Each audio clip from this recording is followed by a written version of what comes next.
Hello everyone, welcome to tonight's live stream. It's been a while. Apologies for the lack of live streams lately. Been a bit distracted by personal life things, but we're back hopefully in the swing of things soon, and we're all getting this going. So we're starting this one a bit later tonight because it's summer holidays and the kids are at home, which means they refuse to go to bed at the usual time. So we're here live a little bit later than usual, answering your game dev and Unreal Engine 5 questions. So yeah, we'll wait for everyone to fill into the room. So a little bit early ahead of schedule here, but that's cool. We're probably going for a bit longer tonight as well, as I've got nowhere to be. But yeah, hope everyone's doing well okay.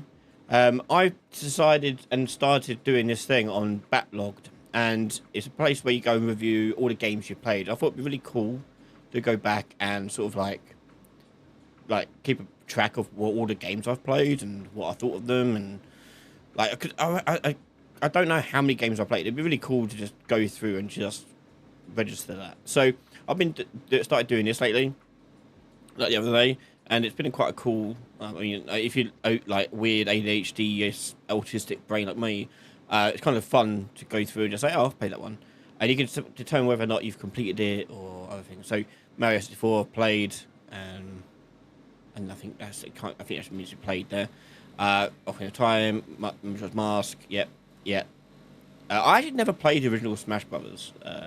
Banjo-Kazooie, one of my all-time favorite games. I've definitely played that to extensive amount. I never played the original Paper Mario either. Pokemon Stadium definitely did. Banjo-Kazooie and Pokemon Stadium and GoldenEye, I think, were some of the first games I had on my N64. Yeah, played them a lot. Pokemon Snap definitely as well. Never played Star Fox 64 though. And you can go in. What's really cool about this? You can go in here and also rate them as well, so you can log or review it. Banjo-Kazooie is one of my all-time favorite games. I'm gonna give it 5 stars. I just love that game a lot. And you can also put in whether it's been played. You can determine whether or not you completed it or not. And so you've got a track or your profile of the games you've played and completed. Oh, that reminds me, I should update my Bonanza one. I completed Bonanza 100%. Today? Yeah, today. Yeah, completed. There you go, completed, yeah. And I've started replaying it again. I'm trying to do it without collecting any bananas. I thought that'd be quite a fun little challenge. I saw someone had done it, and I was like, ooh, let me try that, because I really enjoyed that game. So I'll be going back through that. But yeah, I mean, I thought it'd be quite a fun little way to kill time in here. So yeah, you go into apply filters, choose platform. Yeah, it's kind of fun. I think this is fun. I'm a bit sad, I know, but yeah, it's kind of cool to do. Yeah. So no, I never played Spider-Man. I played, but on the PlayStation 1, I think it was. It wasn't anything like that.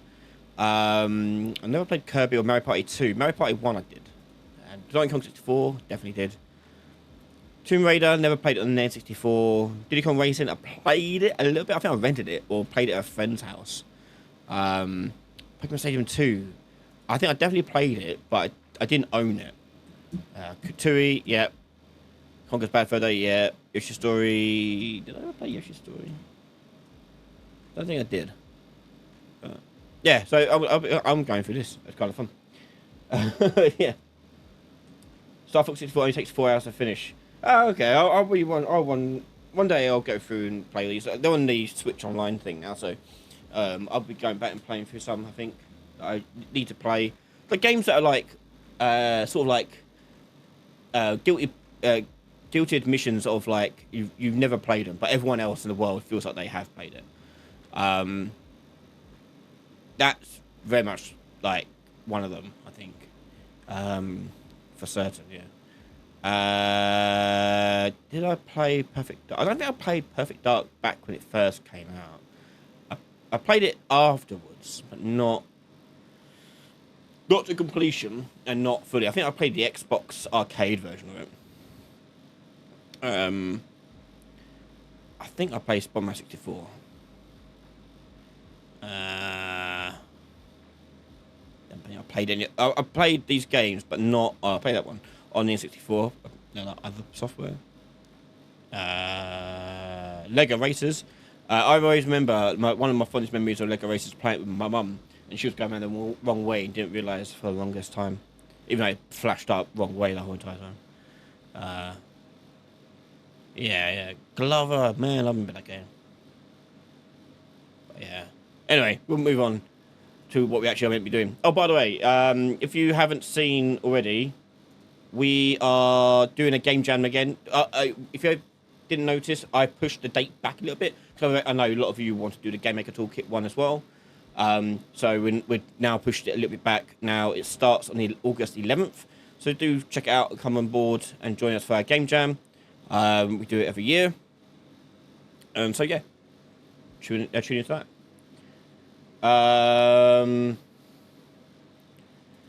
Okay, so let's jump into Unreal and start answering some of these questions that are flooding into the gates. Good evening, everyone. Question from Turtle Tank Games. I don't know how to remake the jetpack from Mario Sunshine. Something the player can utilize to not only clean up messes, but blast off into space like Mario Sunshine. Oh, okay. So, jetpack stuff isn't too difficult. I'm in a first-person template, so it'll be a first-person jetpack for now.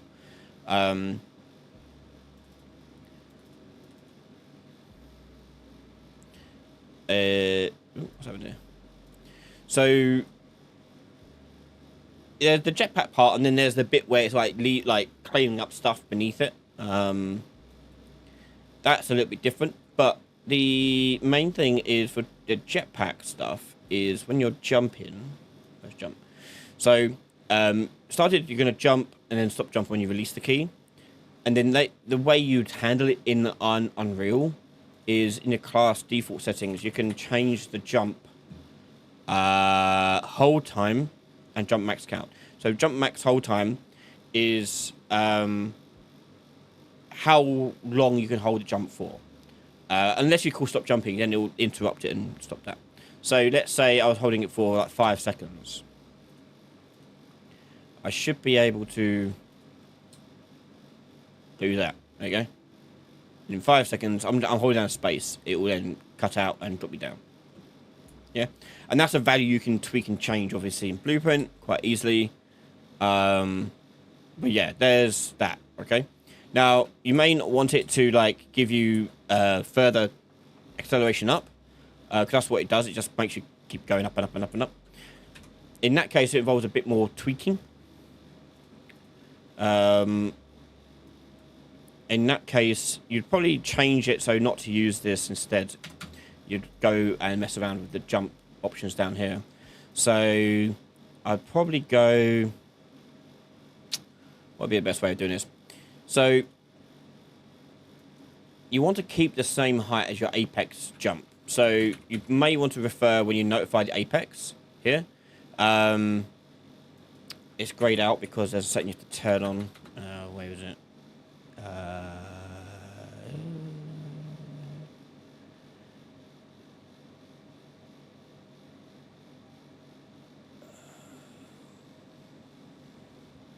forgot how you turn this on.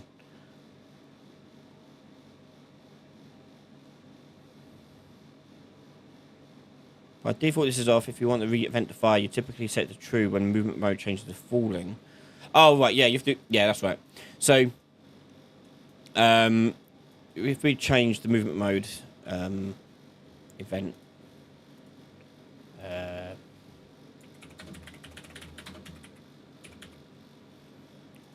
movement mode changed.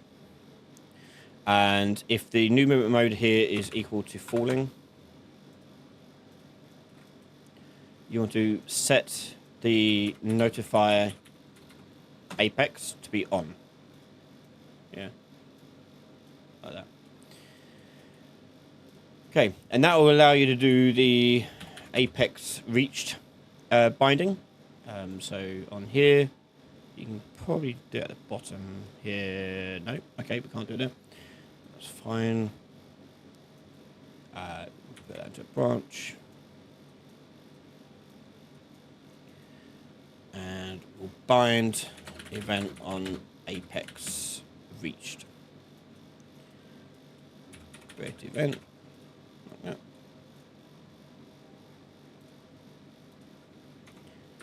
apex reached. So that's how you know if you reach the peak of your jump. The actual jumping part, we don't want to call stop jumping on completed. What do we want to do? We basically want to make apex reach. We want to change the movement mode to flying. Set movement mode to flying. Like that. So now I'm flying, you see?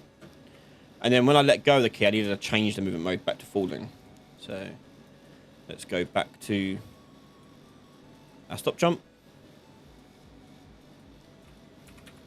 Set movement mode to falling. And that'll give you that sort of hover across gaps type effect.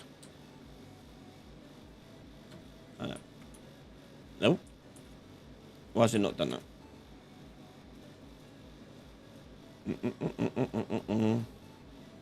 Has it? I think that's getting triggered again.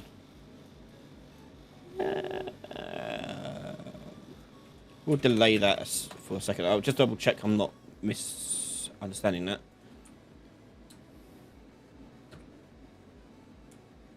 No? Why is that not completing? Add breakpoint. Oh, it's because I'm doing... No, it should be fine. It doesn't matter for that. Yeah, falling.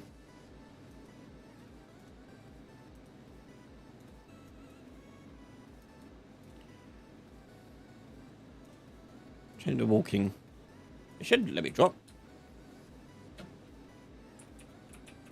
I can only imagine that the apex is firing off again. So if I go apex reached and just print string that, I can only imagine that that's firing off again. Yeah, when I stop jumping, it calls it again. Okay, so what I'm going to do is on here, change the character movement mode to not notify apex. I might have to put the stop jumping afterwards, actually. Yoink.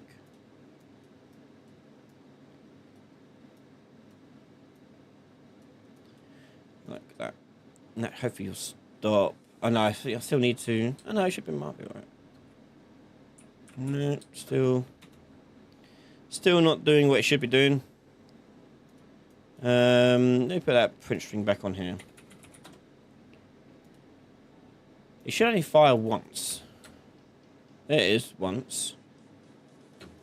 And when I let go, it does it again. Why is it doing it again? I thought what I'm going to do then is on apex reach, once it's reached this, is I'm going to unbind it. Unbind event from apex reached. Hopefully that stops it from doing that.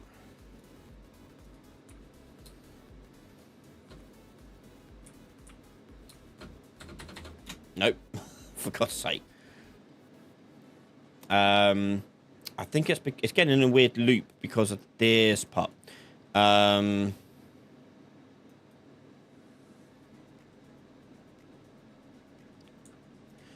going to change that to the jump here instead and make that true.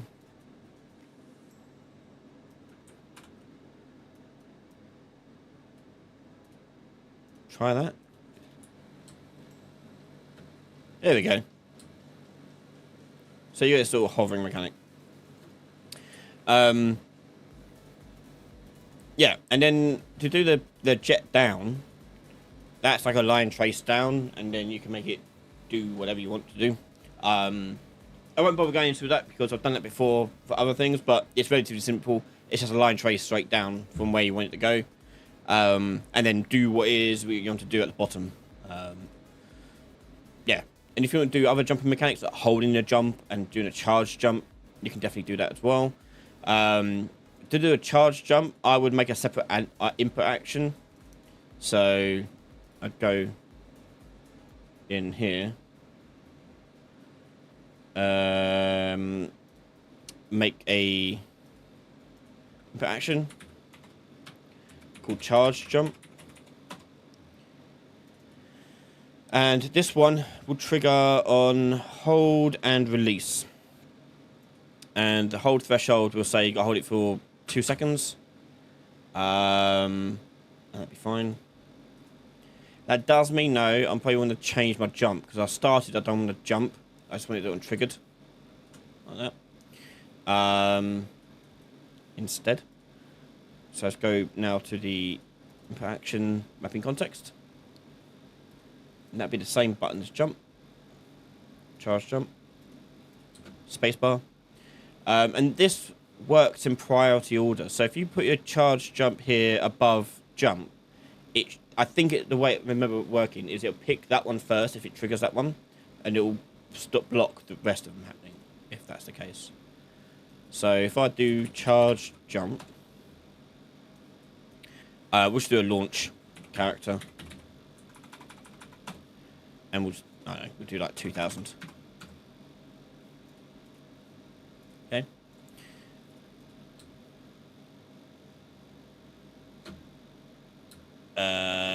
Still triggering the jump. Hang on. I might have to consume lower priority ones. That should be right. This one should. I guess it's not getting triggered. Let me go to the jump here and see what they've got already in there for the trigger. Trigger from input actions. Yeah, what they got in there. The trigger is pressed and released.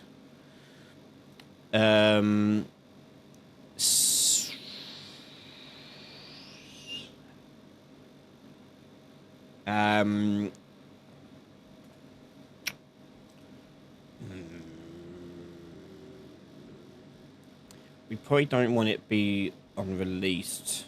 Press, sorry.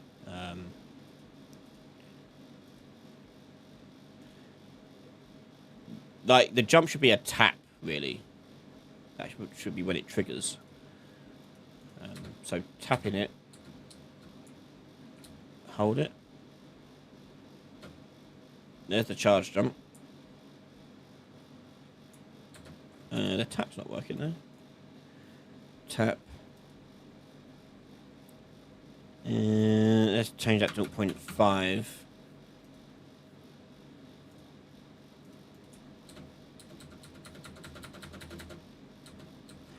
I think let's put a jump above the charge jump there. No. The alternative is you can do it all on the jump as using the time values that come through here, but you can do it this way. Let's try that just released.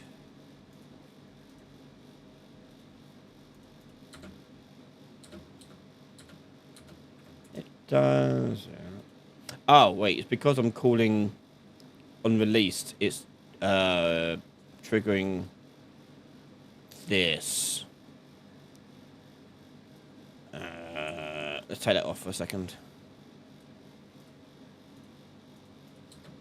Yeah.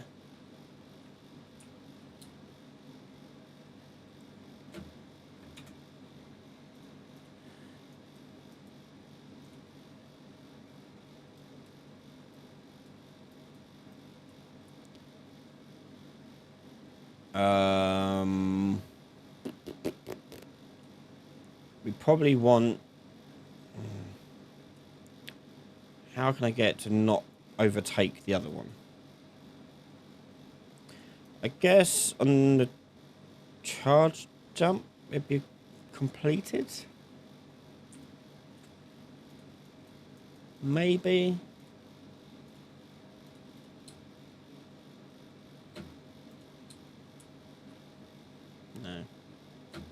Oh no, yes.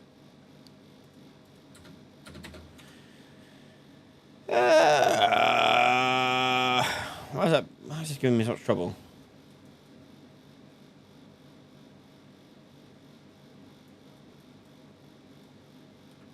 I would prefer that to be untriggered. It's this completed bit because it's triggering both this and that, and it shouldn't do.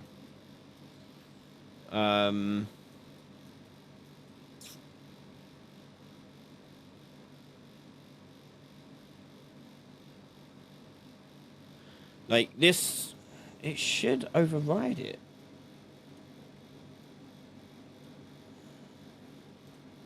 Make sure that is set to, yeah, consume.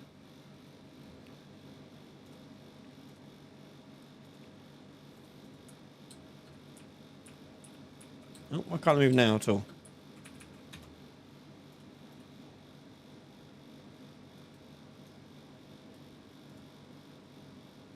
I've broken it. Can't move at all now. Oh no, there I can. That was weird.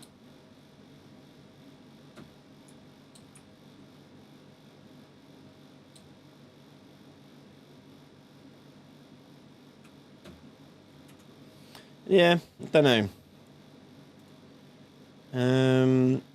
Maybe it's the priority's the other way round. Maybe I'm misremembering it. It's this way round. The lower down, the higher priority.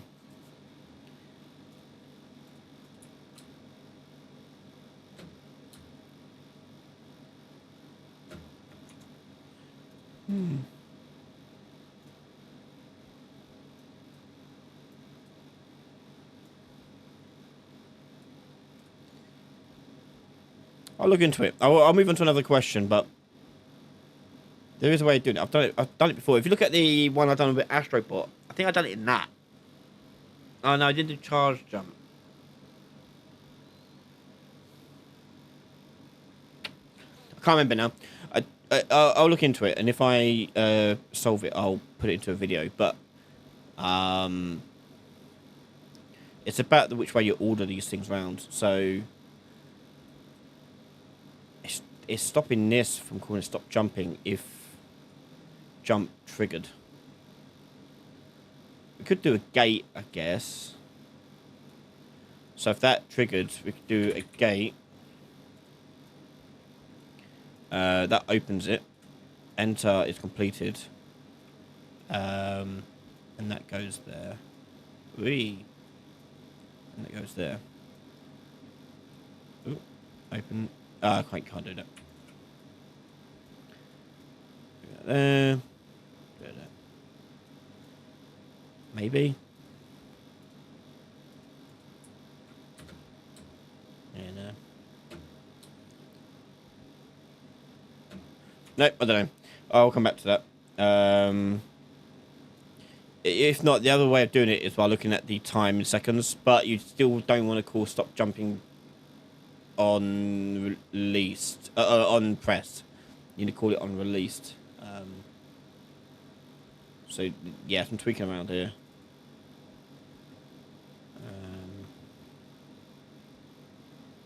So it'll trigger for both pressed and released if we left it as original. Tap should be the one that does it. Wait, what was that? Oh, is there no one? No, there isn't. Oh. Yeah.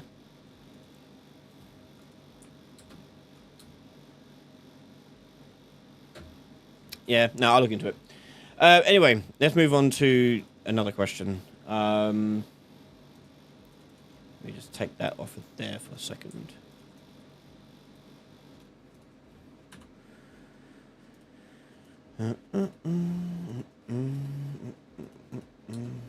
Oh, I need to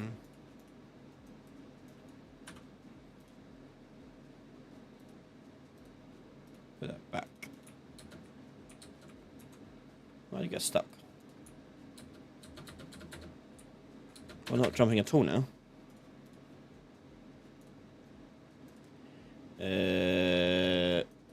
We'll change that to be started. We do that. completed or cancelled, we do that.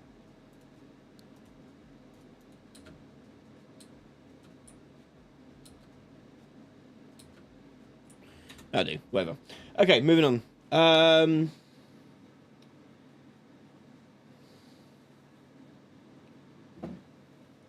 Loop theme. Are you doing the Game Maker Toolkit one?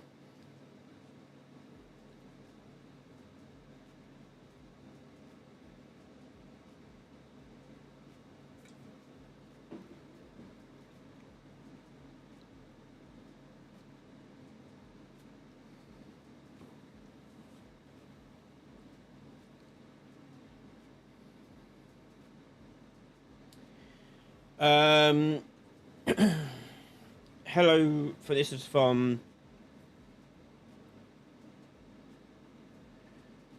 there's quite a few, hang on.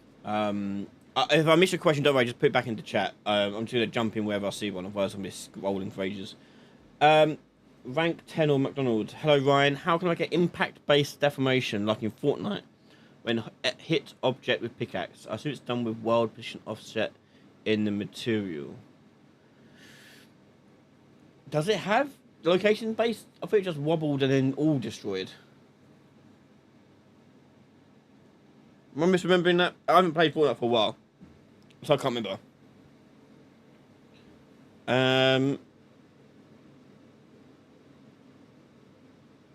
Yeah, no, I can't remember how it went, but I don't think it was position-based destruction. Like, it was modular destruction, like you damaged it and then the whole block would disappear. That's different. They're like all individual pieces. But with if you are going to do deformation, like you want to deform it or something like that, you can use voxel-based meshes, which don't exist in Unreal Vanilla. You have to have a plugin for that. Or you can do some sort of masking trick. They'd be the only real options. Yeah, there's nothing else really to it. I mean, double check that, but I'm not too certain how I can't remember exactly how they handled it. Pretty certain it was just like it just wobbled and blew up, and that was it. Next question from A. I have a question. I want to make a cooking system. How can you make grab the object like frying pan with mouse clicks? So you could probably do physics handles and things like that. So let's say let's put a physics object in here. I was doing it with a block, but you do it with a frying pan if you want. Do that there.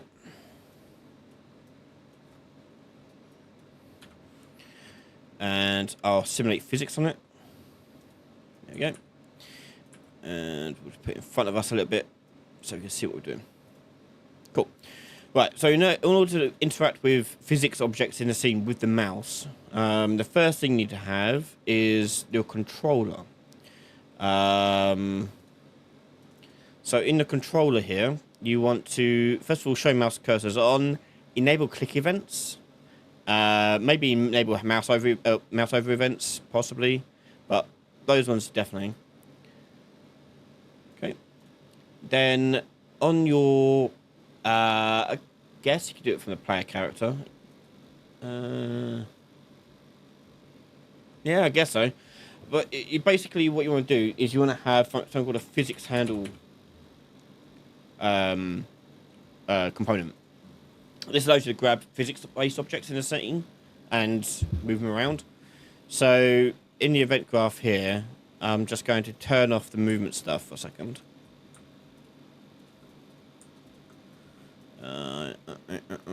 Keep that as it is.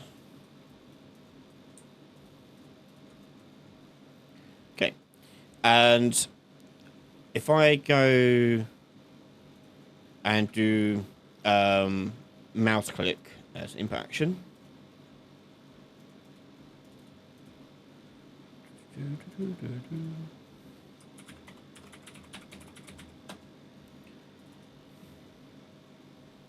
Whoops. And add it into your mappings. Oh, mouse click. Left mouse button. And then in here, do mouse click. And in here, you want to then do a trace down to the object. Or, alternatively, actually, you could do it with just a... No, because it'd be physics objects, it'd be different. Yeah, say if you had like a physics-based actor, you could have a click event on that, but we won't bother with that. We just do it here. Mouse click. Like that. Yeah, when that's triggered, I want to do a line trace into the scene based on the cursor. So I need to get the player controller. Whenever you access anything related to mouse, keyboard, or anything like that, you need the player controller. Then from there, we want to get the mouse. Hit result under cursor. Hit result. Oh my god. Hit result under cursor by channel. Okay. And if that is a hit,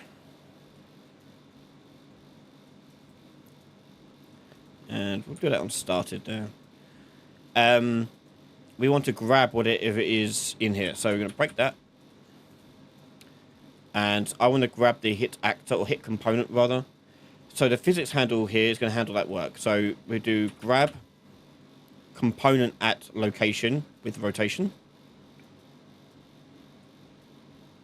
The component we're going to grab here is the hit component, like that. And you're good to go. If it's false when you do that, you're going to release the component. Okay. Same as if you want to on completed and cancelled. So yeah, we grab it at the location. Location is this one, and that'll do. And then on the tick event, you need to update the location of it based upon where the mouse is. So on event tick, we want to grab the physics handle, update, not update value, set location. Yeah, set target location. We'll just do set target location. And the new location is wherever you move your mouse. So once again, you want to get your cursor, but you have to think about your cursor's moving in a two-dimensional space. Your object is moving in a three-dimensional space. So you've got to work out how you're going to handle depth, per se.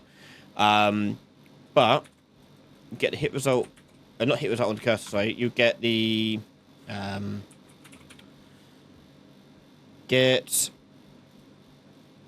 mouse position. What is it called? Convert mouse location to world space. And we want to take the world location of the mouse and line trace into the scene. Or not line trace, but basically project into the scene based upon that location in this direction. So we want to take this location, add on to it the direction multiplied by the distance between the grabbed asset, get grabbed component, and get actor location, not actor location, get location, world location, and I guess this distance, the world location of the mouse and the object, multiply by that, and then put that into there, into new location. But you only want to do this if there's something actually you've grabbed. So we just get the grab component and check if it's valid or not. Like that. Okay, and oh, I've got the wrong direction, but it's grabbed it. Let's update that.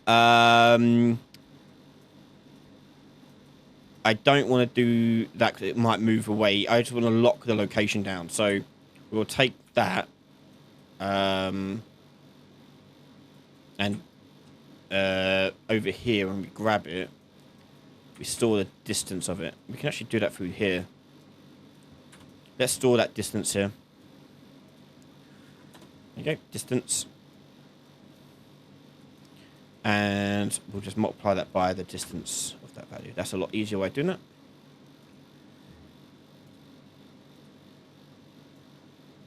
There you go. And I can now grab objects and drop them into the scene however I want. If you wanted to make it so that you use the scroll wheel to move it in and out of the scene, you can do. You just change that distance value based upon what you're doing.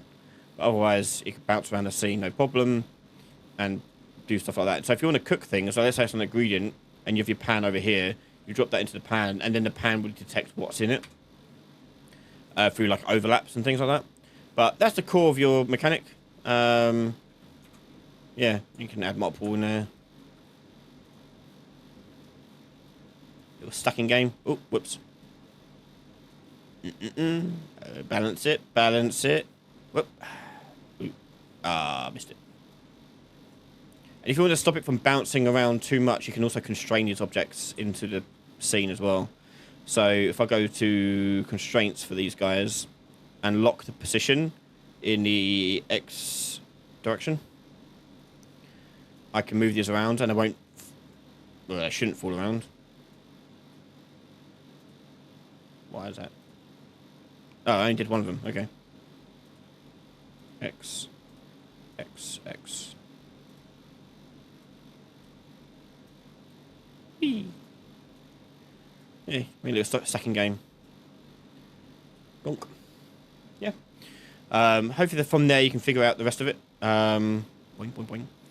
But yeah, that's how you do mouse controls with objects. How proficient with your material blueprints? I like to think I'm proficient enough. Depends on what you want to try and do.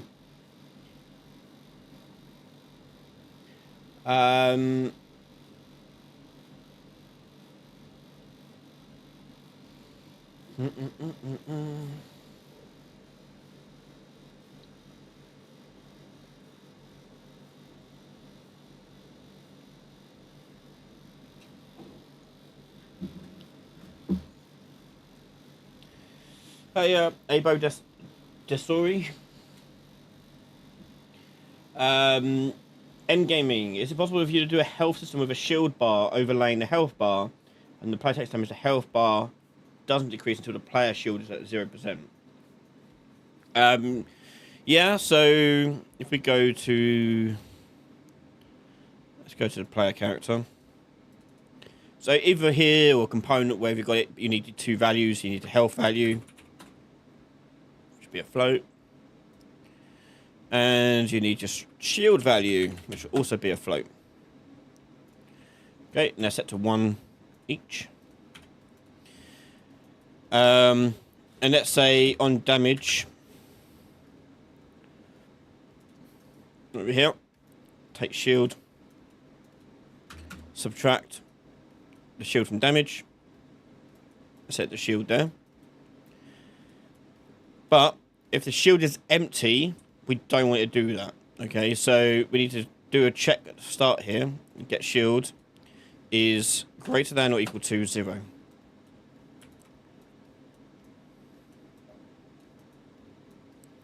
If it is, go to shield. If it's not, then we're taking away from health. Okay, so health, subtract the damage, and set that to health there. Yeah. You could probably do it as well by set set by ref. Set by ref, yeah. So you could probably do this as well, like this. You take the shield value, like that. The target is going to be the shield. The value is going to be that. But then we can make this target here select float. Okay, I don't think that's going to work with select float. Okay, just keep it as I originally had it. I'll try to be clever with it. I won't bother. Keep it simple. Oh, sorry, that won't be on there. That'll be on force. Yep.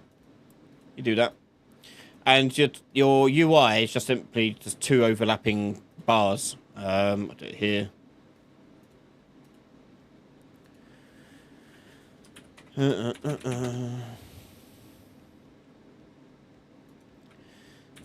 just do overlay We'll put another overlay inside of it. And then 2 progress bars. Okay. This one will be bar health. This one will be bar shield.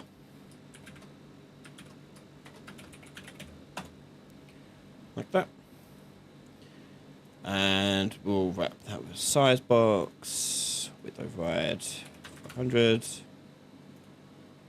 And set these to fill.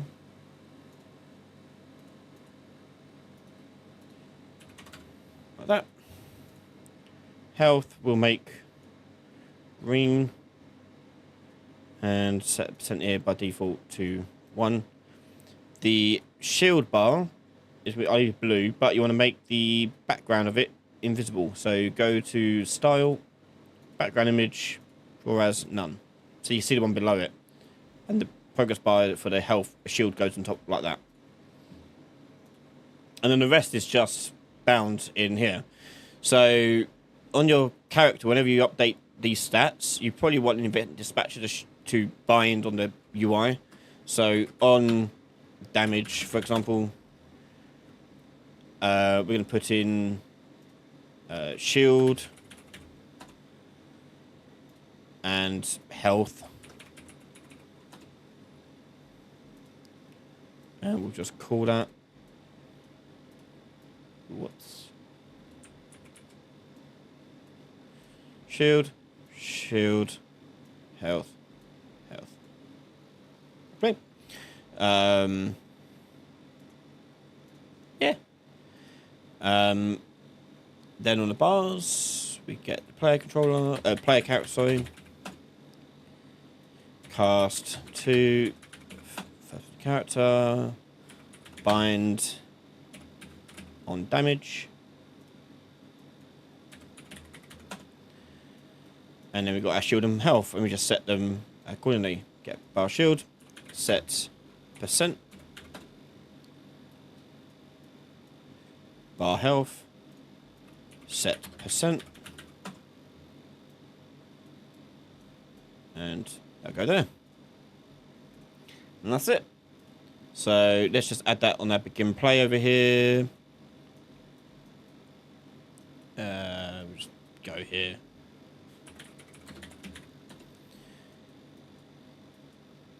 Create widget. Bars. Add to viewport. And I'll just do a little debug key 1. Apply damage. Damage ourselves. And by 0.25. 0.25, there you go.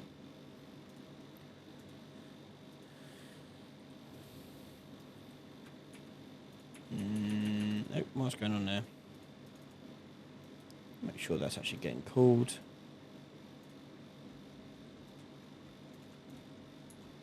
Yep, that's happening. Damage health. Remove. Let's go to damage. Yeah, that should go through there. Oh, it is. Oh, wait, it's because I've done this thing. So, no, that should still call that there. Health. Shield. Let's do it like this, just in case. Rather than putting on the sets here, because the sets won't fire off immediately.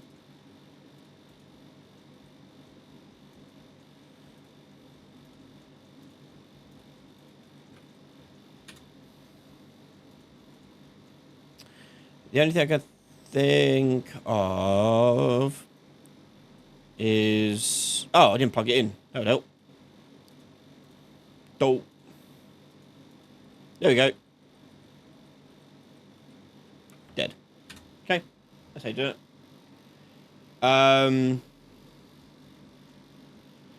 Yeah, there you go. Anyhow. Next one.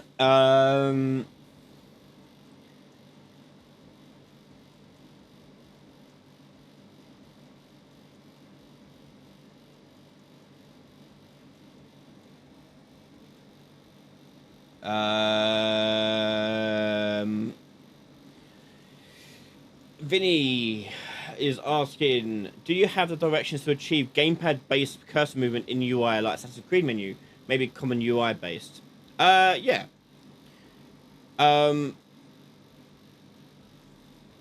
So what's the best way? I'm doing the bars here. So you want to update the cursor, basically. So on, I guess, the tick here, set cursor, and no, what is it? Set. It might be get player controller. Set cursor. No. Set mouse. Yeah. Set mouse position. Okay. So for this, you want to add on to it based upon those movements you're doing with the stick.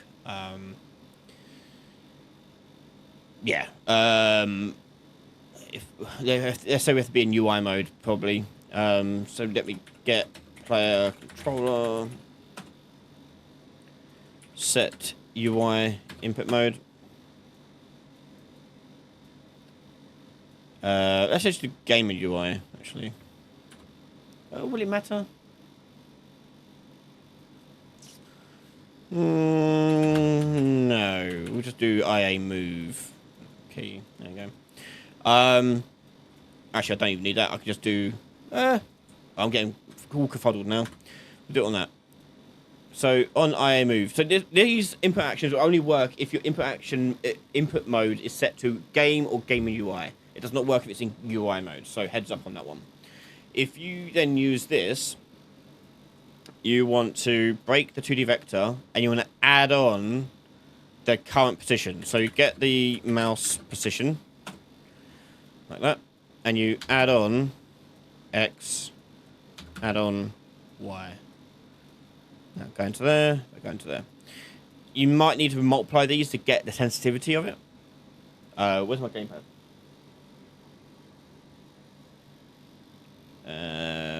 Oh, I've got this reconnected. Hold on.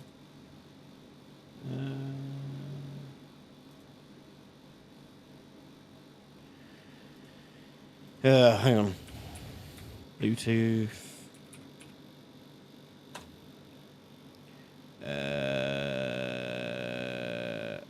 It's a trick. Which one is it?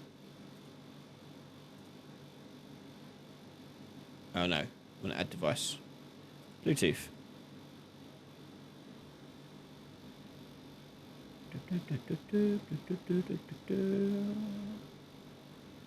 Oh no, it's connected. Okay. Whoa, whoa, whoa, whoa, whoa. Calm down, calm down, calm down. What's going on there?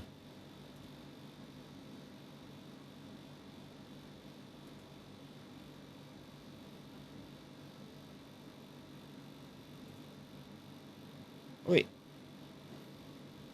Why is it doing that?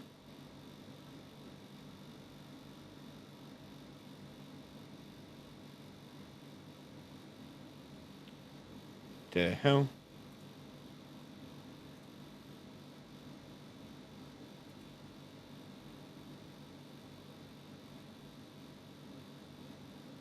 Why is it doing this? The shit. Hang on. I disconnected it because I connected it to my VR headset the other day. So, do I need? I don't know if it's. Let's see if I don't. We can't see it, can we?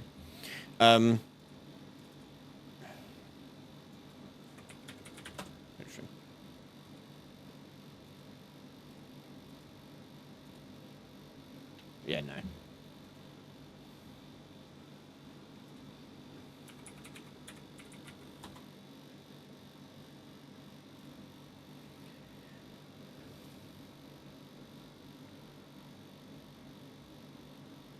Shut up.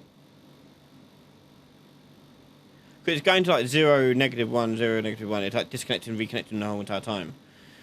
So, I don't know why it's doing that. Oh. God's sake. Not worth the hassle. God's sake.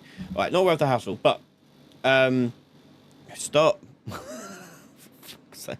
Hang on. So I'm going to turn it off. There you go.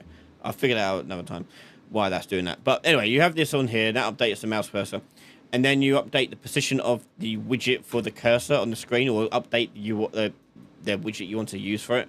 So if you make another widget for your cursor, like this, for example, and you make a thing like an image, whatever, blah, and we'll give it the little green face man.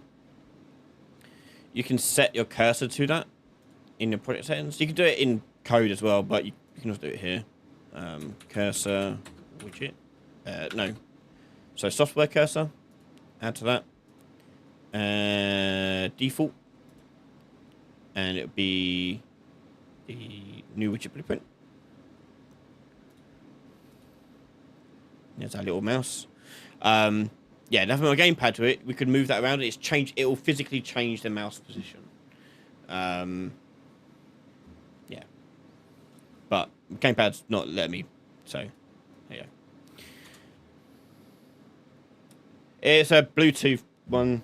Oh, I won't bother with it, but yeah, you can get the gist of it.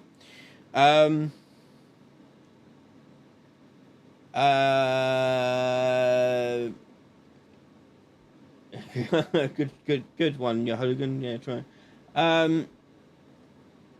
Turtle Tank Games. How do you go about making a card game similar to Balatro or Marvel Snap? I'd like to see a full series of this if it's too long for this live session.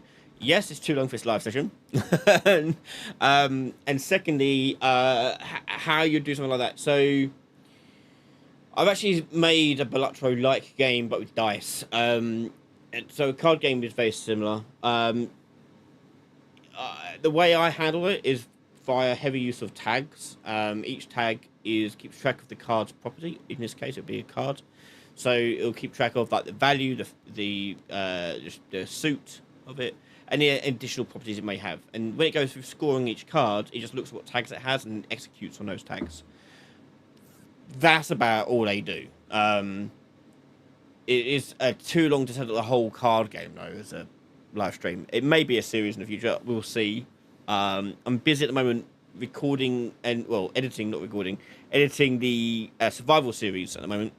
Because the way we're doing it from going forwards is that entire courses and series of a particular genre type game, one that will usually be like 20 plus episodes, are going to come out all at once for Patreon members, and then basically be all made ready to go.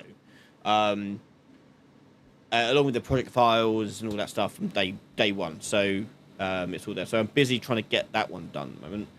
But maybe it'll be one we do after that. We'll see.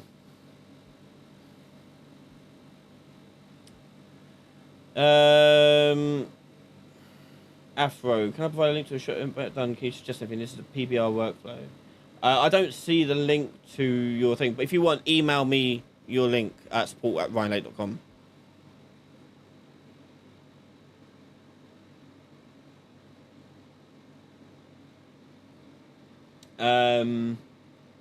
By the way, we're also streaming on Kick now as well. Twitch, Kick, and YouTube.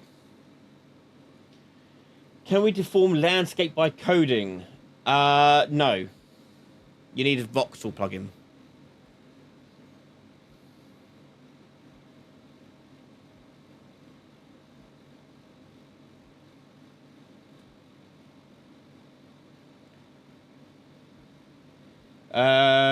Mikkel, did you also know how to get the other hand to follow a sword if you want to change a single hand sword animation to a two-hand sword animation? So you need an IK rig for the hand. Same with guns. I don't think I've got a third-person character. Oh no, I do. In here.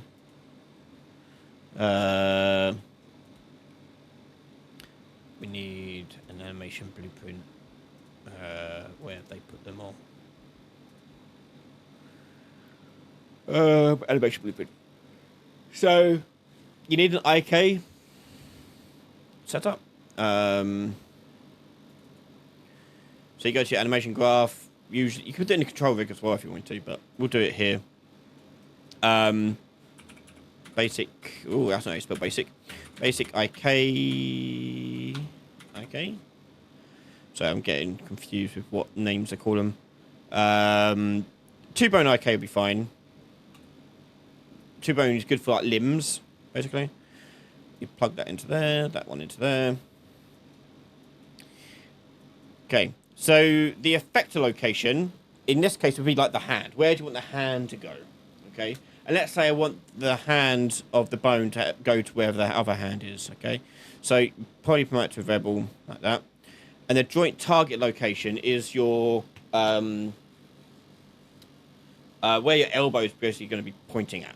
Okay, so let's take the effector location first of all. The effector location will set inside of update animation here. Set, and that'll be we'll get the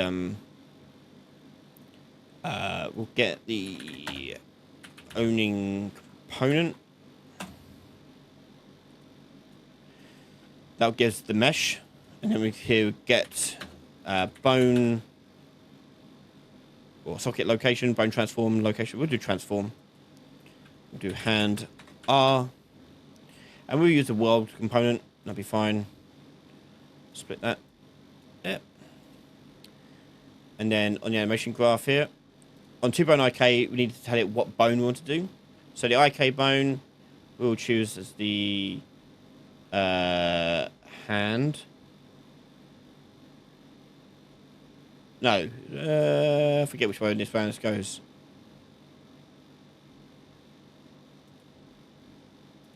I think it's the hand. Can't remember now. Hand L. Yep. Don't allow stretching. Effective relative rotation, that'd be fine. Effective location space, it can be world space. That's what we're going to give it, a world space location.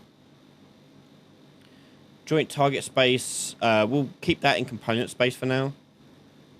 And hit compile. Okay. Right, so that's going to 0, 0, 0.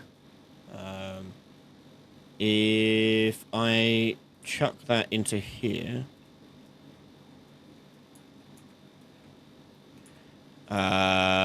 it's still going to 0, 0, 0. Why is that doing that?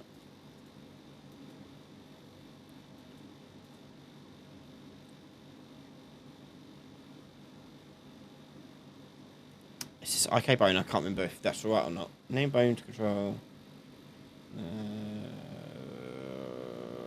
It might even be the upper arm. Well, no, definitely, definitely the hand. It must just go back 2 bones. So be lower arm, upper arm, 2-bone IK. Yeah, why is the effective location not coming out right? Hang on. Hand R, get owning component. Yep. That should be right.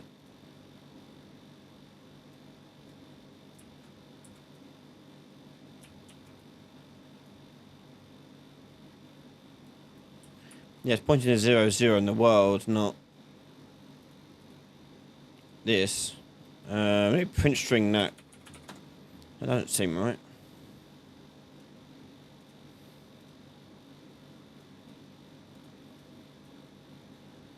Oh no, he's getting it. Oh.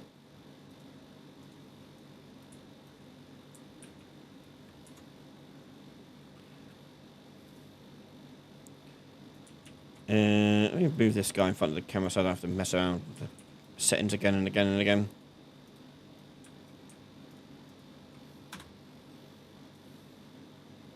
Oh no, it is right. It's just only works in actual gameplay. But if I move that there, oh no, I don't know. Is that actually just going to 0, 0, 0? Yeah, let's print string that. Oh no, that's right.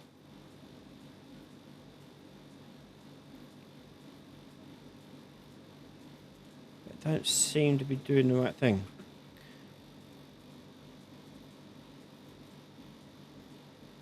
Eh?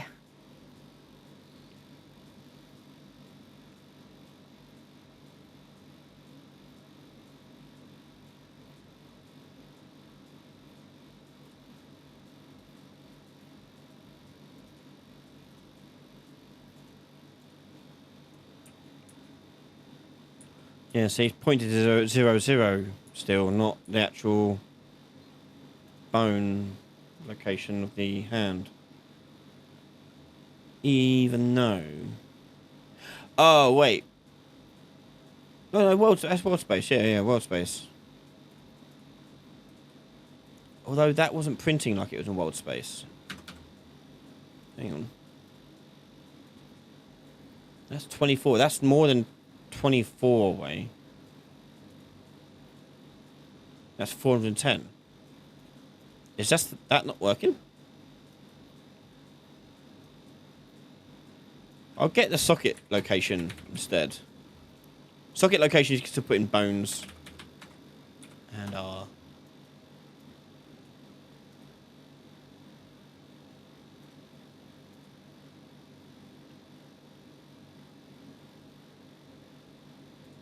why is that over not correct?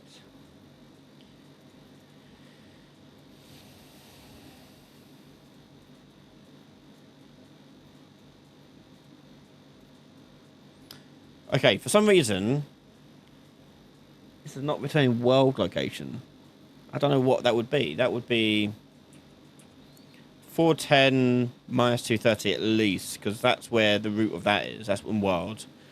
So maybe you're getting the world location there. I mean, we can change it. I mean, I don't know what that would be. I guess in the component space, I guess.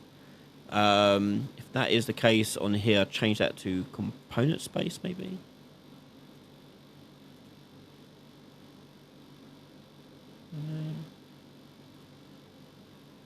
Don't know. What the fuck is going on? Yes, that's right, Afro. It is very much that. I don't get why that's not doing that.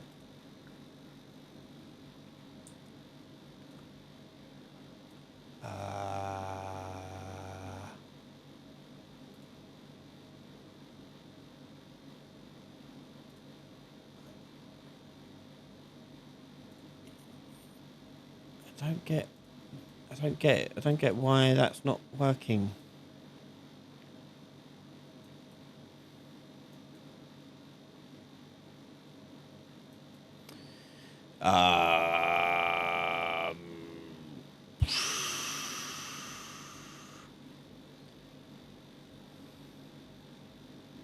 What are those values? The Z looks like it's in world.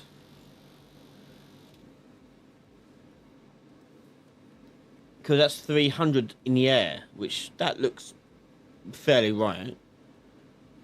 But 24 and 25 in the X and Y, that don't make sense at all. How can that be the case? Yeah, it's something like that. You do the I mean, it might be better to do it via the control rig, actually, nowadays, but you get the location of the hand, you plug it into the IK, and the IK will move it to that right location. As I said, the joint target location, it would be where the elbow is pointing. So usually you keep that in component space, because that's going to look behind you a little bit. So that would be in the Y axis, and we'll do like negative, I don't know, 30. And actually probably make that in bone space, actually, or... yeah, bone space, maybe. And that'll just move it. Oh, that's not working, is it?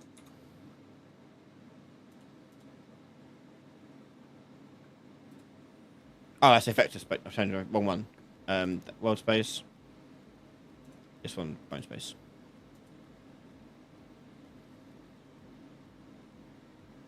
Joint target will be the lower arm. There you go. Yeah, so it points to that point there. So that's where the elbow will point to. If you were to lift up the effector. So if I were to increase the effector's distance, you can see it doing the job there. Based on that. But yeah, I don't get why that's not working. Just give me -25. So that's roughly where the hand is then, isn't it? But that affects locations in local world, like relative space, isn't it? Component space, that is. That's what those values look like, but they're not, because the 300 and the Z makes no sense. I don't know what's going on there with the 300, but yeah. It's that, essentially. What is that about? Okay, you sent an email with a PNG attached.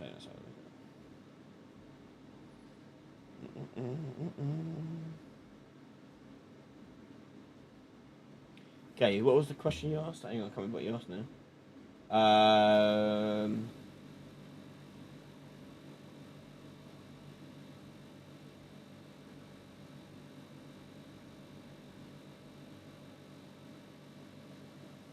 I got the email. It came through, so you got it right. What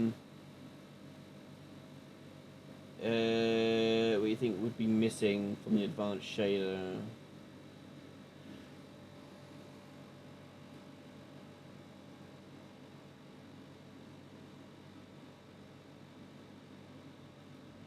Oh, okay, you're doing like a whole thing, okay.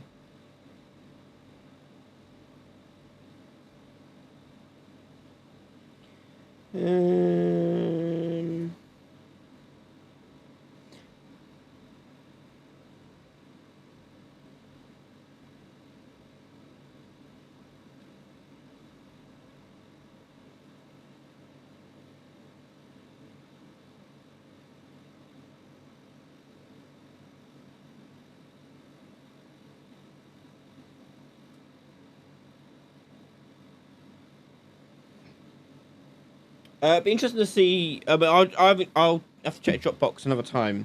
But it'd be interesting to see some test use cases for it. But so far, I think it looks pretty clean. It may be overkill, maybe.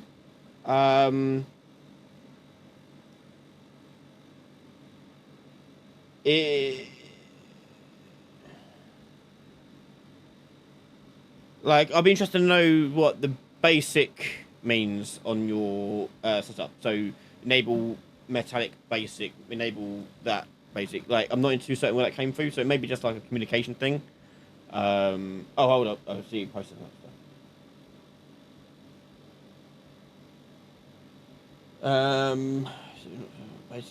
Basic is grayscale. Okay.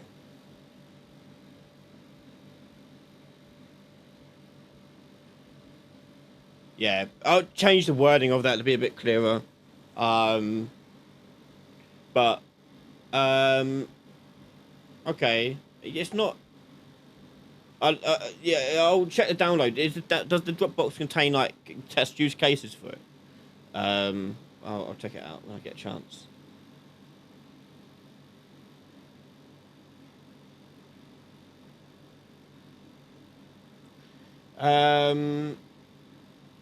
The USP45 master, when using montage with root motion, what is the best way to transition to a blend space? My issue I'm having is the player capsule position is wrong, and I get giving a snap back to original position location. Move player to a wall and then into an idle.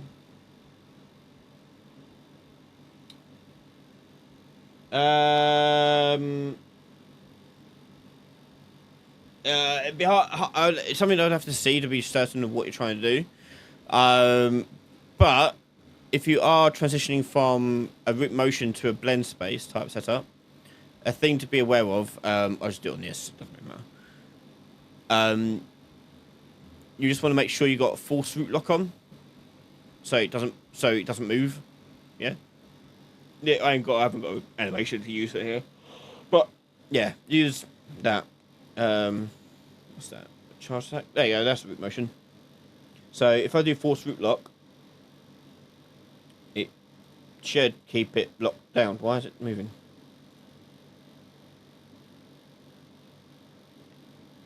Okay,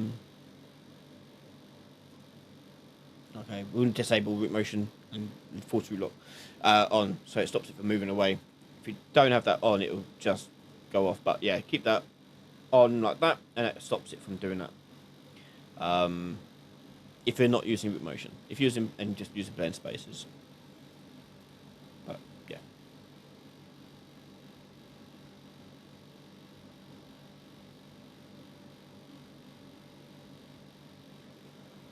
Oh. Have I seen the new Fantastic Four film? No, but I want to. I was talking to the wife about it, whether or not we should take the kids. I don't know if they will enjoy it or not. I think they're a bit too young for it still, maybe. So it'll probably be something I have to do on my own without the family. If I were to do it, we'll see. Yeah.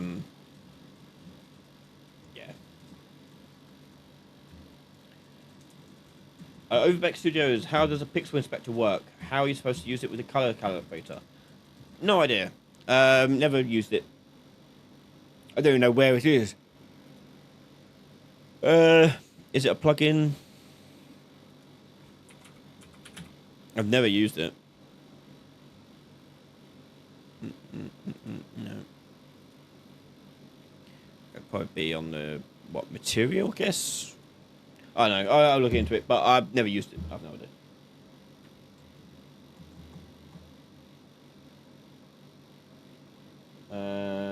Let me.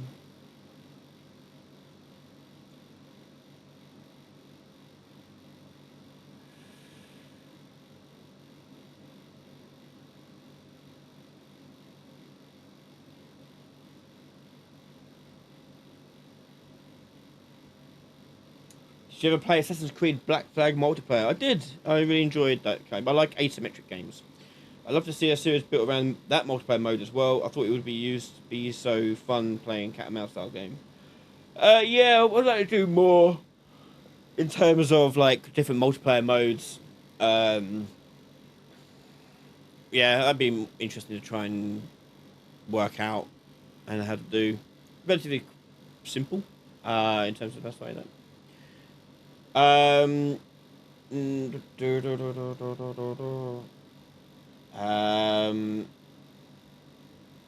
the crappy gamer. What's the best way to ensure NPCs walking in groups are aware of each other's boundaries and don't overlap or group up on top of each other when moving or stopping movements? Yes. So, if you go to a character, yeah, go to character movement and search for avoidance. Use RVO avoidance. Turn it on. That'll do 90% of the work. Yeah, and obviously you can put in different weights and radiuses here. That'll stop them from bunching up too close together. So yeah, use RVO avoidance to help with that.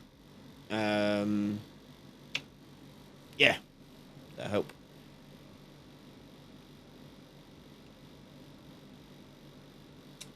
What's my thoughts on Lumen? It's okay. Not great for games yet. It's okay though. It looks nice, but use cases. Most games don't need it. You could get a lot more performance out of a game without using it. It's getting better with that. Megalights are better for that. They seem a lot more fun to use, but yeah. Oh, probably very late here. I've done some updates to Mimic as well recently. I did an update where when the player gets attacked by... Oh, I'll fix the stuttering issue that we were having with the Mimic, by the way. That's all fixed now. But we had... added an extra bit of thing to... So when the player gets attacked by the Mimic, and it will be the Android as well, there's a struggle mechanic where you have to tap A and D very, very quickly to break out of it, otherwise you take more damage. Reason being behind that is I wanted some sort of design element where the player has induced panic in doing that, and it'll be exponentially harder each time as well. So the second time you get caught, that will take a lot more hits to get cleared, and you're more likely to die.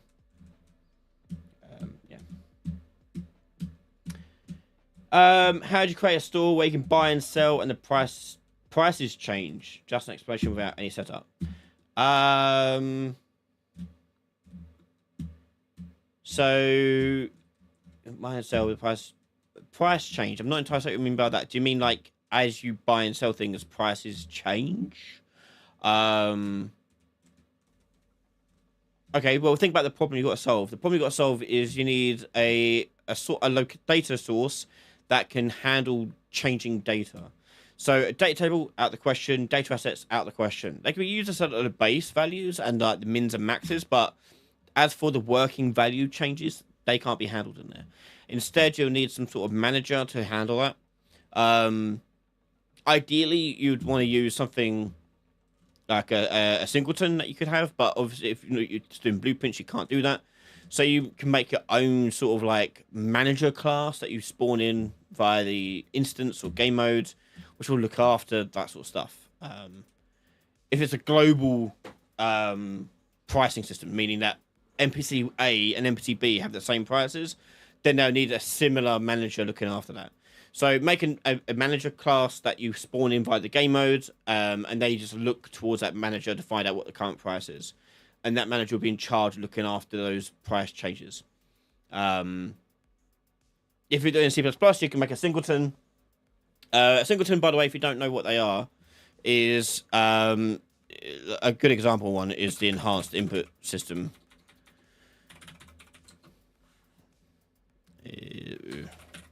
These. Yeah, this is a singleton. It doesn't need being instantiated. It's loaded up and left. That's persistent running thing.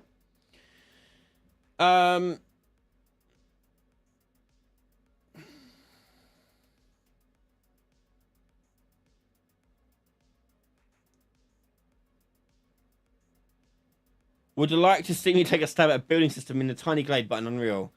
I mean, yeah.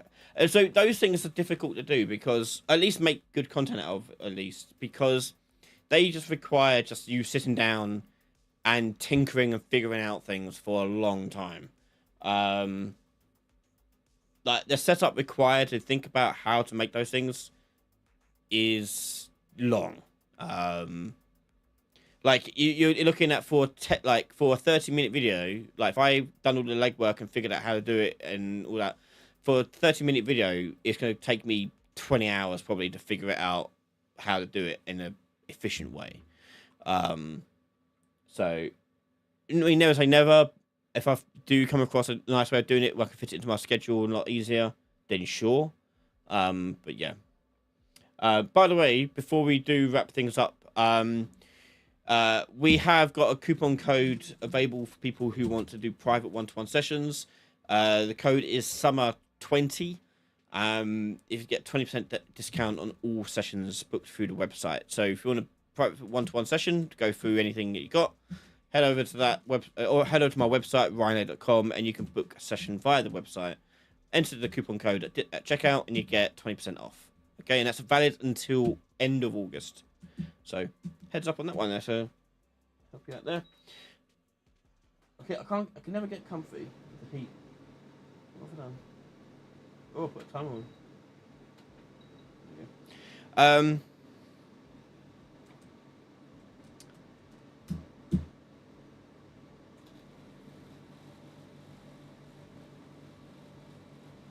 Yeah, normal maps been it'd be nice for people to not get lazy with it and just throw in Lumen. Like disabling Lumen in Mimic increased the frame rate by double. Just didn't need it. Like I'd get by with just standard lighting setups, baked lighting, screen space reflections. You know, nothing really crazy. And it probably can be optimized even more. Yeah.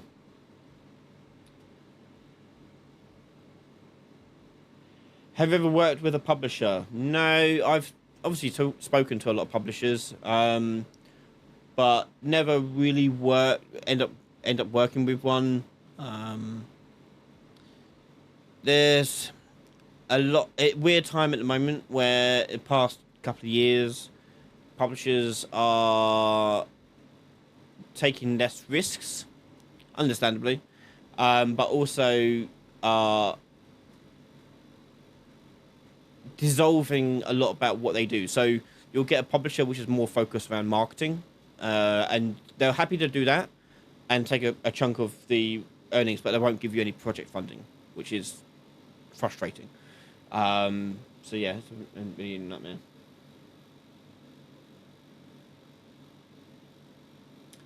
Um,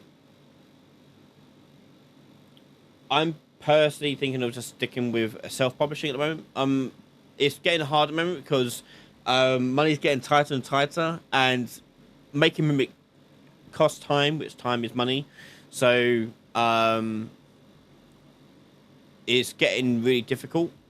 But it's at this point where we're close to doing something really good with it, and it's like, F it, we're close enough to the end. We must just persevere through and push through, and do it all self-publishing. Um, I've got like dev consoles here, so I can port it to Xbox and PlayStation. I've got it running on the PlayStation just fine.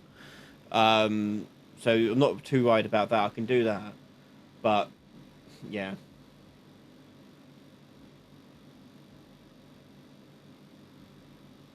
Do you have a theme in mind for the game jam, Ryan? Yes.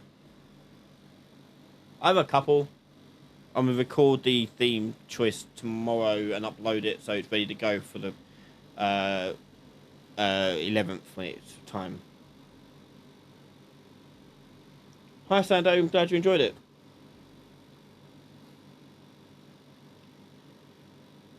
Is it possible to do a transparent window in Unreal like in Rusty's Retirement? What the hell is Rusty's in Retirement? Let me do it over screen just in case it's something that is not. I'm getting tricked. Rusty's Retirement. What is a transparent screen? What do you mean by transparent? Oh, I see.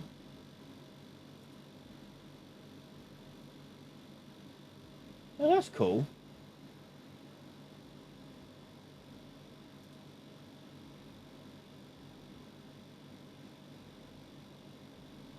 Huh.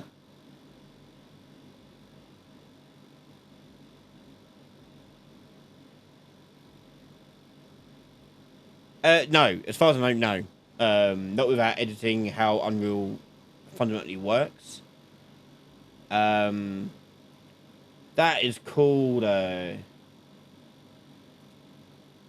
those who don't know what we're talking about, so Rusty's Retirement, it looks like it's an idle farming game, but it's like transparent and it can sit at the bottom of your screen if you want. So it's just there like this, like with transparency on it. It's a cool look. Yeah, I have no idea. Um, that's outside my wheelhouse. But that is cool. I like that. That's fun. Yeah, I like that. See.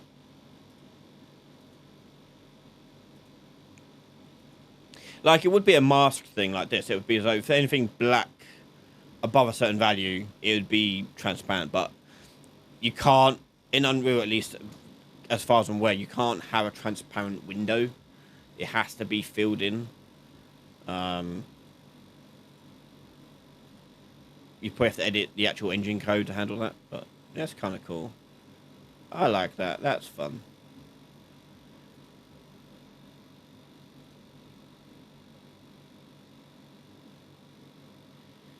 Um, level-based stylized game. What to do? Level-based in terms of what? Like a platformer level type game? Um, is there a way to show objects inside a bar like an airport X-ray? You. Well, in a 3D setting, you mean? Um. So you could do a thing where make a material here, and we'll do. Let's do the opacity of this. We'll do translucent, and I'm gonna get a sphere mask.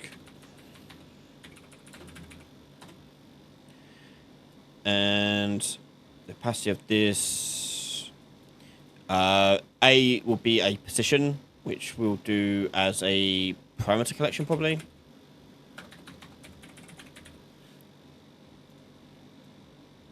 Like that. We'll make one in a second. B will be not that, sorry, that would be in B. A would be world position. That'd be there. Radius, sure, we'll leave it like that. Hardness, sure, we'll leave it like that. Yeah, that's fine. We ain't done that yet. That's fine. So make a material parameter collection. Material parameter collection. That'll do. There we go. And we'll just set that up with one. Vector one. Position. And we'll set that to position. 3 and 4. Okay, flight 4. So I need to do append vector. There you go. Okay, so that'll go into there like that.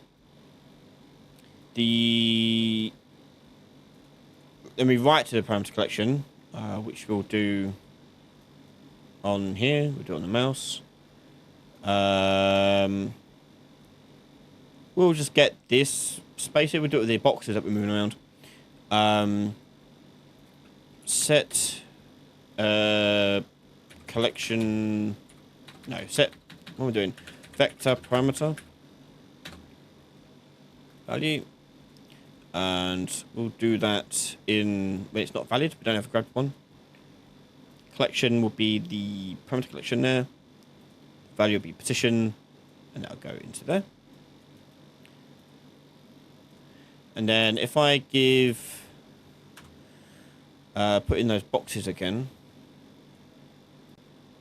and give it that material that we made.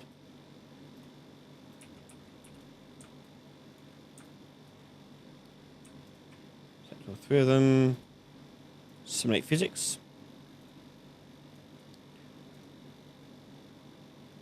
And so we've got a mask now, you see how it like as the mouse reveals it.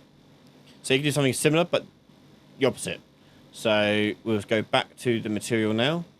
We'll change the radius now. We'll change it down to like 50. And the opacity will 1 minus it. And we'll just give it base color. Like that. And we'll do 2-sided as well. Oh, yeah, that's fine. That's fine.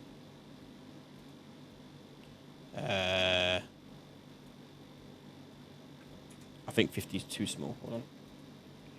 50. Let's change that to 100.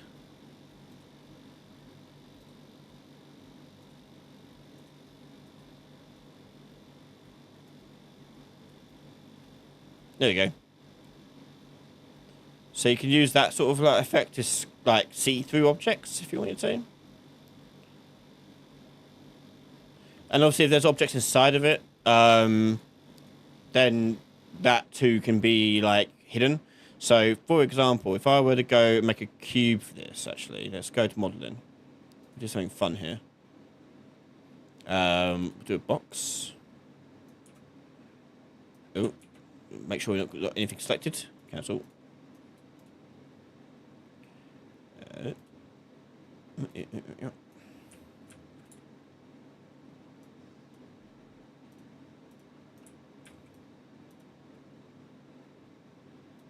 Accept that, and then duplicate that. Duplicate. We'll scale that down. Oh.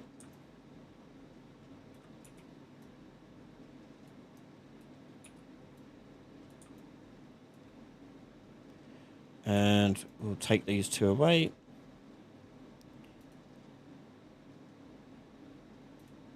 No. That. Take away that. Boolean. There you go. So now we've got a hole inside of it, basically. And then if I were to go into the space here, because by default its settings for collision won't work. It's simple and complex. We just want simple. So we'll have a look at the simple. Show simple collision. And we're going to add a box collision, but we only want it around the walls of it. So it's going to be hollow. So do that. Do another one there.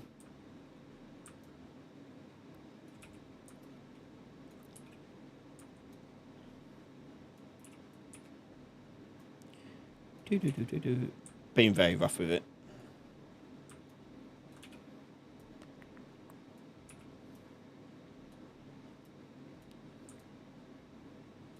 So it's a hollow box. Right. And we'll use those guys instead of this guys.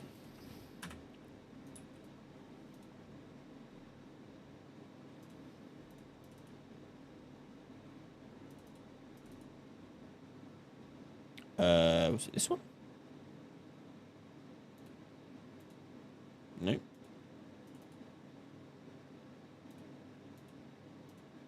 Nope. This one. There you go, that one.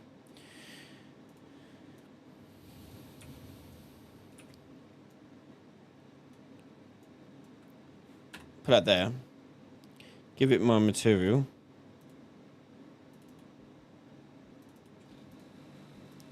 Oh yeah, I can't remember where I put it now.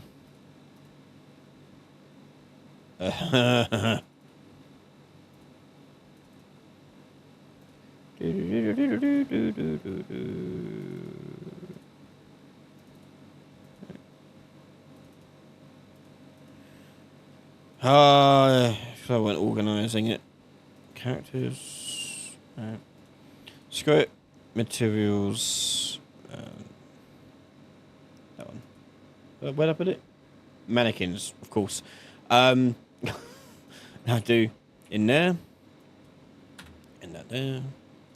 And then you can put other objects inside of it. So if I go ahead and put a sphere in there. Simulate physics on that. See, simulate physics on this.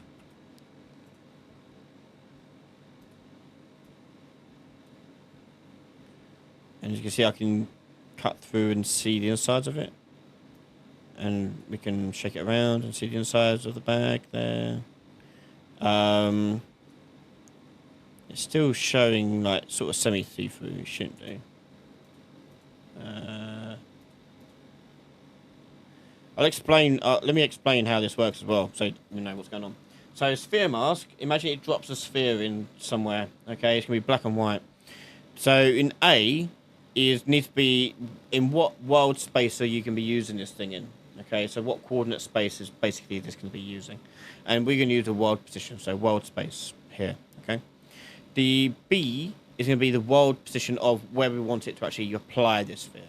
Okay, so in this case, it's going to be a location set by a parameter collection where we're setting the mouse basically. The radius is the size of it, hardness, how hard it is, so you can make it soft if you want, and that leads to opacity 1 minus it. The see-through, why I don't know why it's doing that. Let's round it. Yes, we're getting like a weird half see-through, half not see-through. Don't know why it's doing that.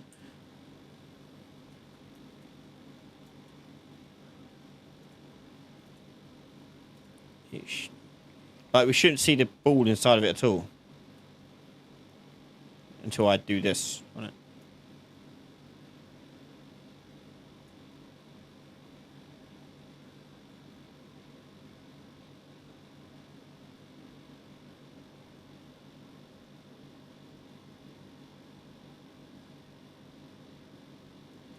I don't know. There you go. That's how you do stuff like that.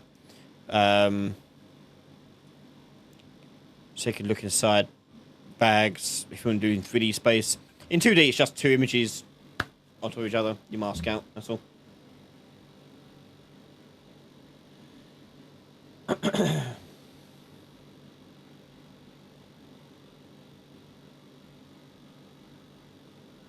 It'd be just Turtle Tank. What you're describing is exactly what I'm doing here. I'm just clicking a mouse and dragging it around. Is that what you mean?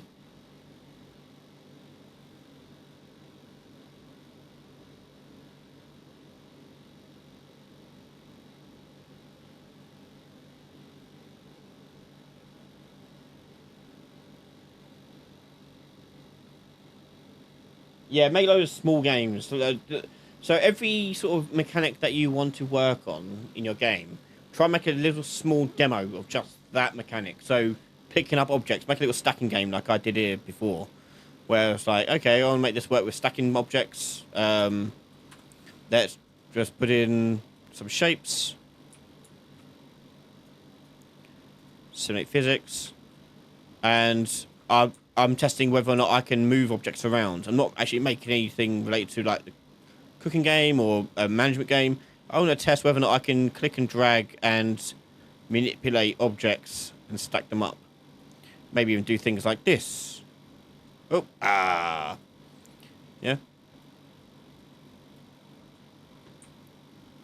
Yeah, you can do things like that.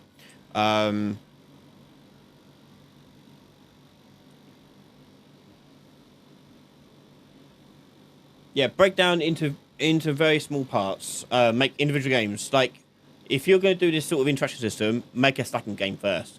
Make it so, like, okay, your aim of the game is to stack as many objects as you can on top of each other. And you can start with cubes, but then you're like, okay, well, now we're going to change them to different meshes.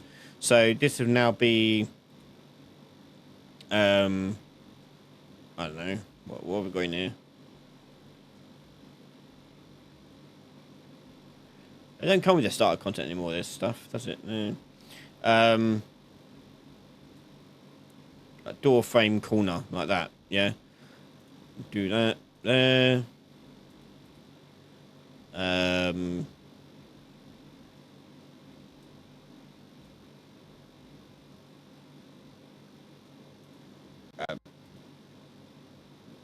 Grenade launcher, there you go. And you just test it with these different objects. See, I don't think the grenade launcher has any collision on it. But you can make a game of like, okay, we've got different shape objects. We're going to try and stack them on top of each other, using these sort of things, you know, or like a knockdown game, because you can make it so that if I were to stack these on top of each other, I can make it so that when they hit, you get points. And so we can do like knockdowns like that, or use destruction, you know, whatever you want. You know, fracture it.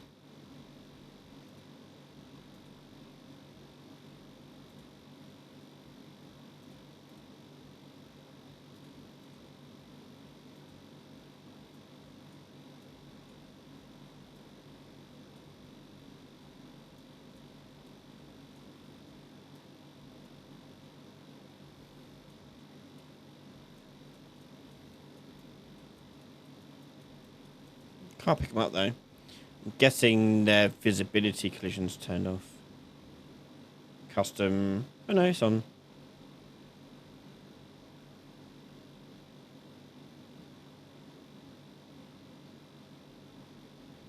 Why can't I pick that up then?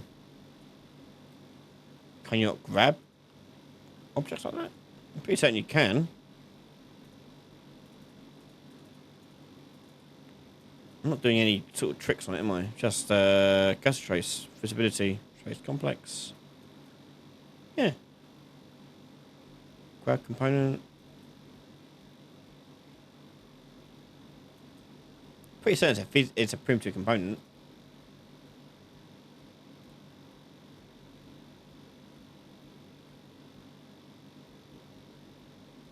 Don't know. Might be a bit more funky about it. But these ones, I can definitely do it. And then smash it. Wah. Wah. Take out your aggression. Anyway. um, um,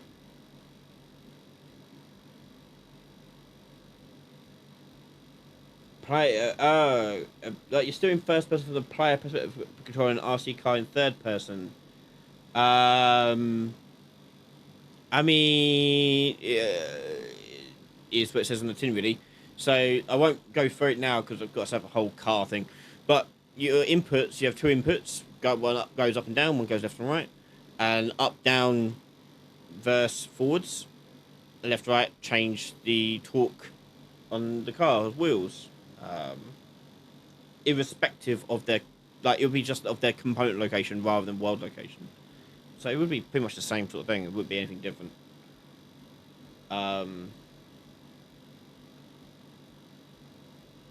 Yeah. How can I add a meta human to my scene and in editor have an idle walk gesture such as animation control in the details panel? I don't know what you mean. Do you mean like you want your own custom window where you can change what animation they're going to be using? Like for example, let's say you were to drag out a character. I'm not going to do a meta human because it'll take too long. But if I drag this out and I wanted it to change the animation it's being used here, I mean, yeah, you can do that. Change the animation asset to this if you want to do it manually. If you want to get fancy with it and make your own little UI, you can do. You can make an editor widget. Utility widget. Going blind. There you go. Edit utility blueprint and utility widget. We'll do actor. And utility widget. Where's that box? So on here you can make your buttons.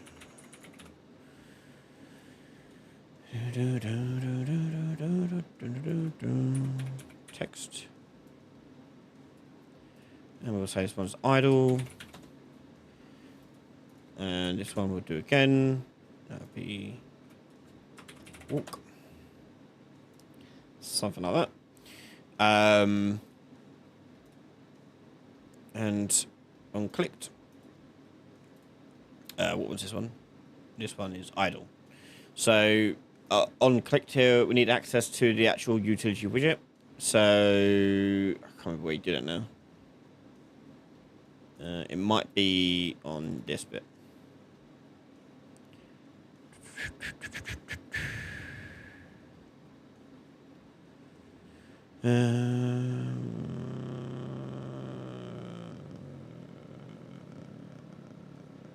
Can't remember now. But yeah, basically make your own widget and you can run it. You get these things, and you can make them run code. And you can also tab that into your thing. So, for example, you have that. You can bring that into here. But you usually want like a selector to choose what object probably you want to do it with. So let's do. I forgot what I called it. Combo box.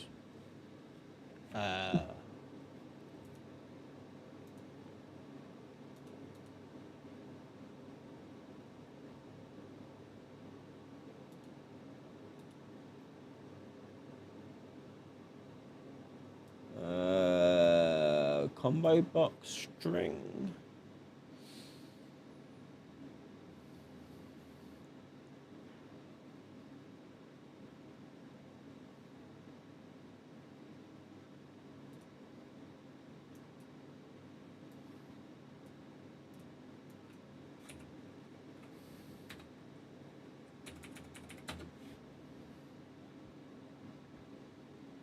Add option.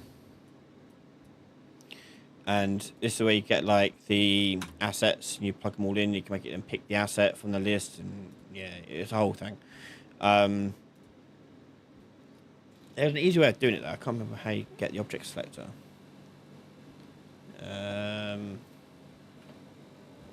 missing it?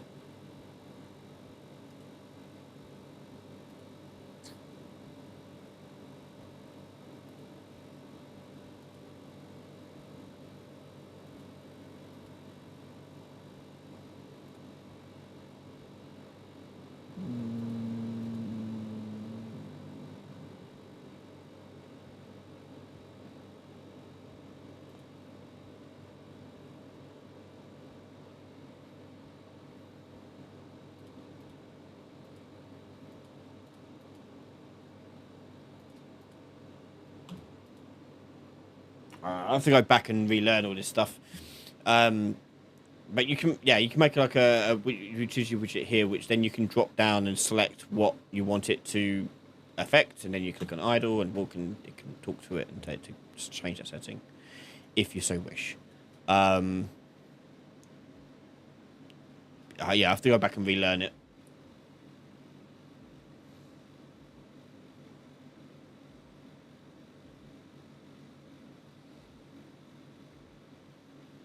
How do you spawn an emitter after an item fractures? So it needs to be a widget, not widget, an actor, and then you bind to it. So you make an actor up for it. You put in your geometry collection, like so, and you choose your geometry collection. There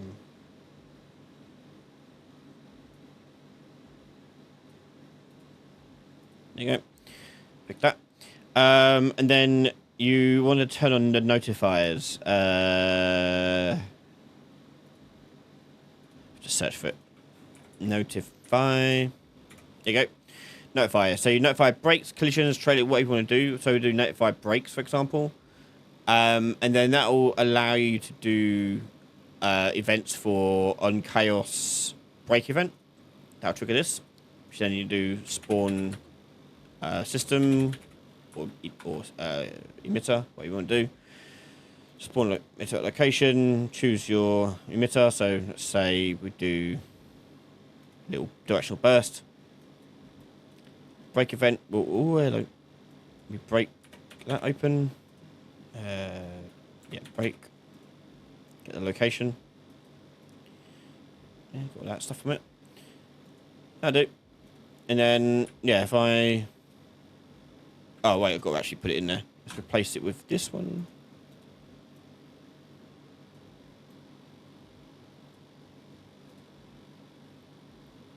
Oh, it's stuttering. Hold on. Oh, you can slightly see it. It's a bit small, but you can see little sparks coming off. Let me bring that down to not do that.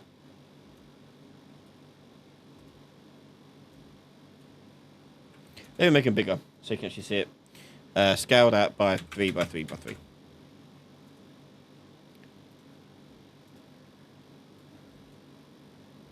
See the sparks coming off it now? Yeah, do things like that. Make one that's a bit easier and nicer to see.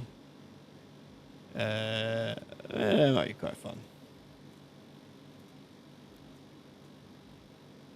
Wait for the shaders to compile. Yeah. So every single break will handle like that. Yeah, that's how you do it.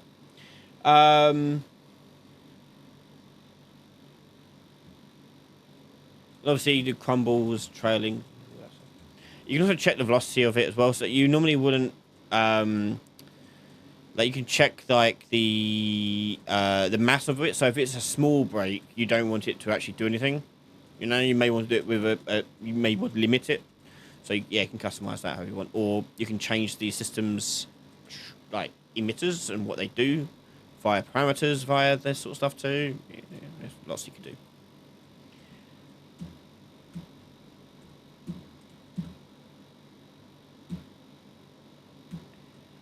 Hi, Princess. I think we're going to call it a night there. We've been going for almost 2 hours now, so I'm a bit tired. So, yeah. Hopefully we'll do a live stream tomorrow, playtesting Mimic. As I say, we fixed the stuttering issue, and we've started implementing a struggle mechanic where the player can get attacked, and it's all animated and like it's kind of cool. Um, we'll see if we can get that in place and ready to go for testing tomorrow. If we can, I would like to get it tested. We'll see. But yeah. But yeah, excellent. Well, thank you very much, everyone, for joining us for this extra bumper special of our live stream. Hopefully, you've learned a little bit of something. And don't forget to sign up to our game jam, which is starting on the 11th of August. And also, don't forget, we've also got a coupon code for any private sessions you may want to have. Summer20, Summer20 as a coupon code at checkout to get 20% off all courses and things like that you buy over the course of August. Coupon expires on the last day of August, so get in there and claim it now. You don't have to use it right now, you can use it whenever you like, but you can get the discount right now if you wanted to. So massive thank you to everyone supporting me on Patreon. If you can do, please go to Patreon and support us via just for $1 at least. That'd be really helpful. Times are tough at the moment with everything we're doing here.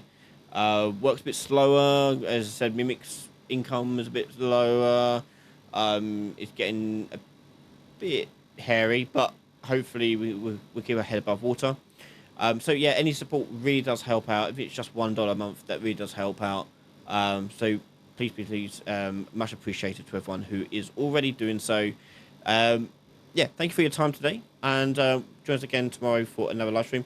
And look out for Designed by Committee. Episode 1 will be coming out on YouTube this week. Weekly episodes you can get access to over on Patreon ahead of time. Looking forward to see where you think this thing goes. There's some interesting things in there. But yeah, take care, everyone. Have a good evening, and I'll see you all next time. Bye for now. Bye.